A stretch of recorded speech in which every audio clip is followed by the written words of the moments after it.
మొదటి ఉత్తరం చూద్దామండి. సుధీర్ నిజామాబాద్ నుంచి రాస్తున్నారు. త్రేతాగ్నులు అంటే ఏమిటి తెలియచేయగలరు అంటూ రాస్తున్నారు. మనం ఆచరించేటువంటి విషయంలో ఆహవనీయాగ్ని, దాక్షిణాగ్ని, గార్హపత్యాగ్ని అని అగ్నులు 3గా ఉంటాయి. అంటే ఇందులో కొన్ని యజ్ఞము చేయడానికి ఉపయోగించేవి, కొన్ని ఇంట్లో మనం ఆచరించేటువంటి కర్మకార్యాలు ఉన్నాయి, ఆయా కార్యక్రమాలు వాటికి ఉపయోగించేటువంటివి. ఒకటి దైవ కార్యం, ఒకటి యజ్ఞకార్యం, మరొకటి గృహకార్యం. ఇలా ఆహవనీయము, దాక్షిణ, అలాగే గార్హపత్యం. ఇవి వాస్తవంగా పురూరవుడు అతను కొన్ని కారణాంతరాల వల్ల అతని వల్ల ఈ అగ్నులు ఏర్పడ్డాయి. అంటే అంతకుముందు లేవని కాదు, మనకు అన్నీ అంతే కదా. పరమాత్మ అవతరించే అంతకుముందు లేడా స్వామి? ఈ రూపంలో వస్తాడు. బ్రహ్మ పుట్టాడు నాభిలో, అంతకుముందు లేడా?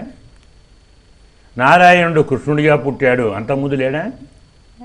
ఉన్నవారు ఆ రూపంలో వస్తారు. పురూరవుడు ఊర్వశిని, అంటే న్యాయంగా మొదలు ఊర్వశే పురూరవుడిని ప్రేమించింది. అతని సౌందర్యాన్ని చూసి ముగ్ధురాలై వ్యామోహం చెంది ఇంద్రుని శాపాన్ని ఒక సాకుగా పెట్టుకొని తాను భూలోకానికి వచ్చి పురూరవునితో మాట్లాడి కొన్ని కండిషన్స్, ఒప్పందాలు, నియమాలు పెట్టి అతనికి భార్యగా ఉంది.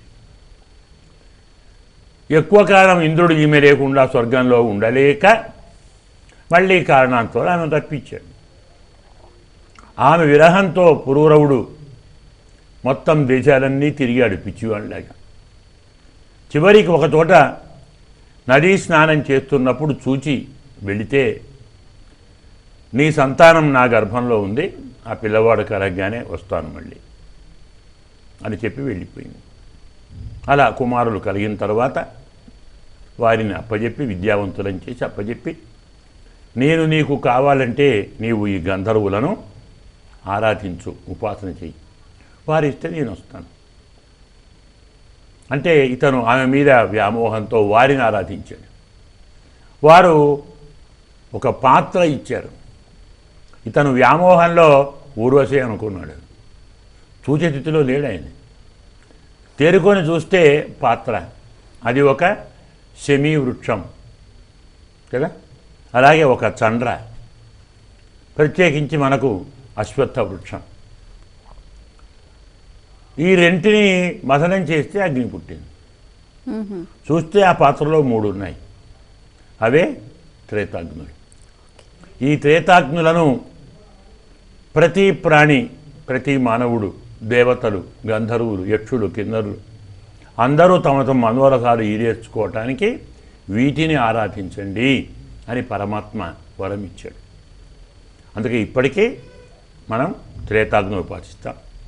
ఒక అగ్ని ఎప్పుడూ ఇంట్లో ఉంటుంది, ఒక అగ్ని వెంట ఉంటుంది కదా, ఒక అగ్ని యజ్ఞయాగాదుల్లో ఉంటుంది. దేవతలు ఒక అగ్ని, మానవులు ఒక అగ్ని, తక్కిన భూత జాతాలు ఒక అగ్ని. ఇంకా ఇది మనకి ఇంకా బాగా అర్థం కావాలంటే మనకు ఒక అగ్ని కడుపులో ఉంటుంది, జఠరాగ్ని అంటాం. అది లేకుండా మనం తినలేము, తిన్నదాన్ని అరిగించేది అది. ఇంకో అగ్ని వాక్కులో ఉంటుంది. మనం మాట్లాడే మాటలన్నీ అగ్ని వల్లనే. అందుకే తప్పు మాట్లాడితే ఒళ్ళు మండుతుంది కదా, నిప్పు కదా మండుతుంది. ఇంకో అగ్ని కంటిలో ఉంటుంది, జ్యోతిష్సు కదా, చూపుతుందట ఏమిటి, వెలిగేదా? ఇక్కడ వెలుగు లేకుంటే ఏం చూస్తాం? ఒక అగ్ని కంటిలో, ఒక అగ్ని వాక్కులో, ఒక అగ్ని ఉదరంలో, అలాగే ఒక అగ్ని ఇంటిలో, ఒక అగ్ని యజ్ఞభూమిలో, ఒక అగ్ని దేవతాలోకంలో. ఇలా మనకు వాటి అగ్ని లేకుండా ఏ పని కాదు. ఏ రూపు మారాలన్నా అగ్నే కావాలి కదా. బంగారాన్ని మొదలు ఏం చేస్తారు? కాలుస్తారు కదా. కుండని ఏం చేస్తారు? కాలుస్తారు కదా. ఏ పనికైనా అగ్నే కావాలి. ఒక వస్తువు సాగాలన్నా, ఒక వస్తువు కరగాలన్నా, ఒక వస్తువు కాలాలన్నా ఒక వస్తువులోని నీరు పోవాలన్నా అంతా అగ్ని.